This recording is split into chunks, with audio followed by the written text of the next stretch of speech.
नमक का दरोगा मुंशी प्रेमचंद की एक प्रसिद्ध और प्रेरणादायक कहानी है। ये कहानी ईमानदारी, कर्तव्य और नैतिकता की शक्ति को दर्शाती है। इसमें बताया गया है कि सच्चाई और ईमानदारी अंत में हमेशा जीतती है। कहानी का मुख्य पात्र वंशीधर नाम का एक युवक है। वह पढ़ा लिखा और आदर्शवादी व्यक्ति है।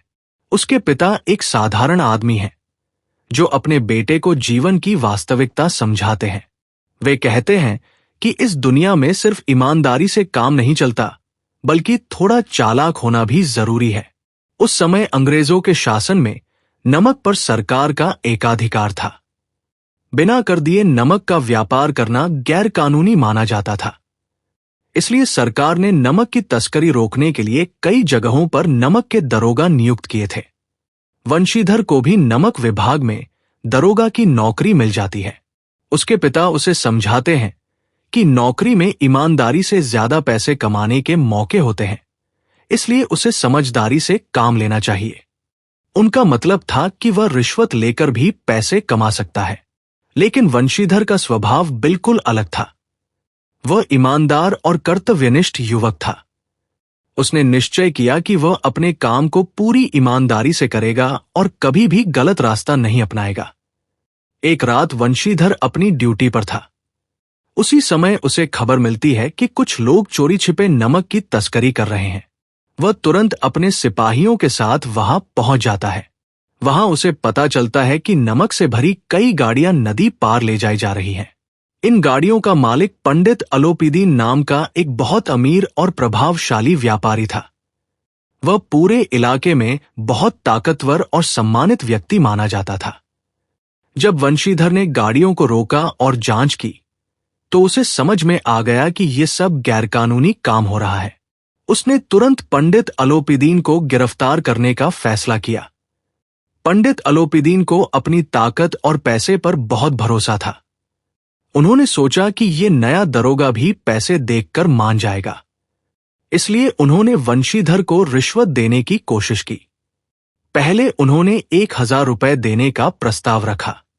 उस समय 1000 रुपए बहुत बड़ी रकम होती थी, लेकिन वंशीधर ने साफ मना कर दिया। फिर पंडित अलोपीदीन ने रिश्वत की रकम बढ़ाकर 5000, 10,000 और यहां तक कि 40,000 रुपए तक देने की बात कही। लेकिन वंशीधर अपने फैसले पर अडिग रहा। उसने कहा कि वह अपने कर्तव्य और ईमानदारी को पैसे के लिए नहीं बेच सकता। अंत में उसने पंडित अलोपीदीन को गिरफ्तार कर लिया और अदालत में पेश कर दिया। अदालत में मुकदमा चला। पंडित अलोपीदीन बहुत प्रभावशाली व्यक्ति थे। उनके पास अच्छे वकील और बहुत पैसा था। उन्होंने अपनी ताकत और प्रभाव का इस्तेमाल करके खुद को निर्दोष साबित कर दिया।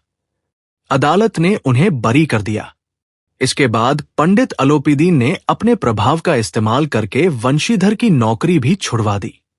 अब वंशीधर बेरोजगार हो गया।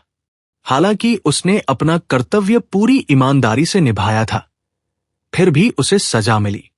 यह देखकर लोगों को लगा कि ईमानदारी का कोई फायदा नहीं होता। लेकिन कहानी यहीं खत्म नहीं होती। कुछ दिनों बाद पंडित अलोपीदीन खुद वंशीधर के घर पहुंचे। वंशीधर और उसके पिता हैरान रह गए।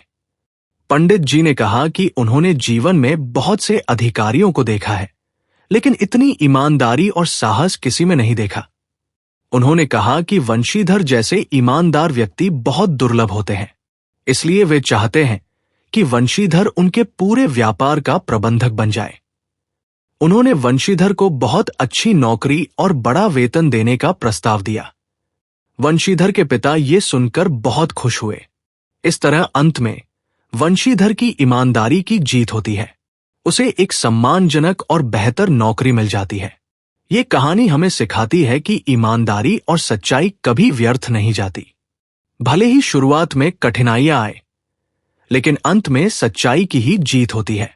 मुंशी प्रेमचंद ने इस कहानी के माध्यम से ये संदेश दिया है कि समाज में ईमानदार और कर्तव्यनिष्ठ लोगों की बहुत आवश्यकता है। ऐसे लोग ही समाज को सही दिशा में आगे बढ़ाते हैं।